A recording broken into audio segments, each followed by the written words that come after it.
Hello friends, क्या हाल है? कैसे आप सब? उम्मीद करता हूँ सब ठीक ठाक होंगे और वेलकम करता हूँ हमारे चैनल दीपाल टिप्स में। देयर व्यूअर्स, आज की हमारी इन्फॉर्मेशन एजोमैक्स कैप्सूल के बारे में होगी कि ये कैप्सूल हम किन किन मकासद में इस्तेमाल कर सकते हैं, इसके बेनिफिट क्या हैं, साइड इफ़ेक्ट क्या हैं और कैसे इसको इस्तेमाल करना है। इन सब को जानने के लिए आज हम आपको इन्फॉर्मेशन देंगे। तो देयर व्यूअर्स, पहले हम इसके कंपोजिशन के बारे में जानते हैं। कंपोजिशन यानी इसका फार्मूला क्या है। इसका फार्मूला एज़िथ्रोमाइसिन इस कैप्सूल के कंपोजिशन है और इसका जेनरिक काम एंटीबैक्टीरियल पर काम करता है और ये एक एंटीबायोटिक कैप्सूल है और ये कैप्सूल 250 मिलीग्राम और 500 मिलीग्राम में आते हैं। तो फ्रेंड्स, डिटेल में जाने से पहले जिन दोस्तों ने अभी तक हमारे चैनल को सब्सक्राइब नहीं किया तो वो कर लें और साथ में बेल आइकन को भी प्रेस कर दें ताकि मेडिसिन से रिलेटेड डेली की इन्फॉर्मेशन आपको मिलती रहे। तो फ्रेंड्स, अब आते हैं एजोमैक्स कैप्सूल की तफसील की तरफ और जानते हैं इसके बेनिफिट्स। ये कैप्सूल फ्रिंजाइटिस में इस्तेमाल करना मुफीद है।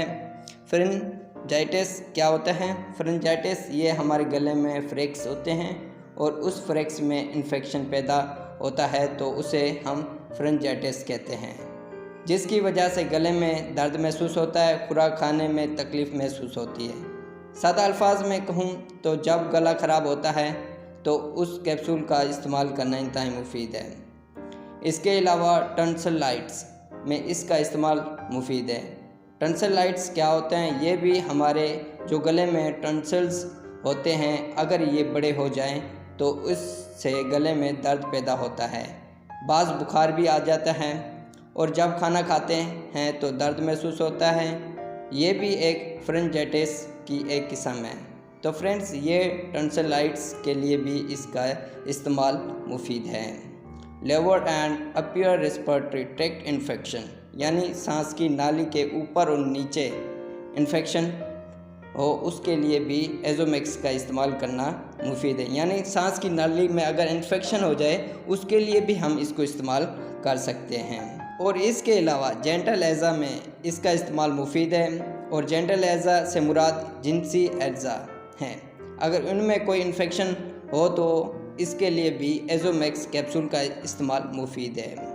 इसके अलावा ओटिटाइटिस मीडिया के लिए मुफीद है। ओटिटाइटिस मीडिया क्या होता है? ये कान के अंदरूनी हिस्सा होता है, उस हिस्से में इन्फेक्शन पैदा हो जाए और ऐसे इन्फेक्शन के लिए एजोमैक्स का इस्तेमाल करना मुफीद है। और इसके अलावा निमोनिया में इसका इस्तेमाल मुफीद है और स्किन की सॉफ्ट टिश्यू में इन्फेक्शन के लिए भी मुफीद है और इसका इस्तेमाल टाइफाइड बुखार में इस्तेमाल करना इंतहाई मुफीद है।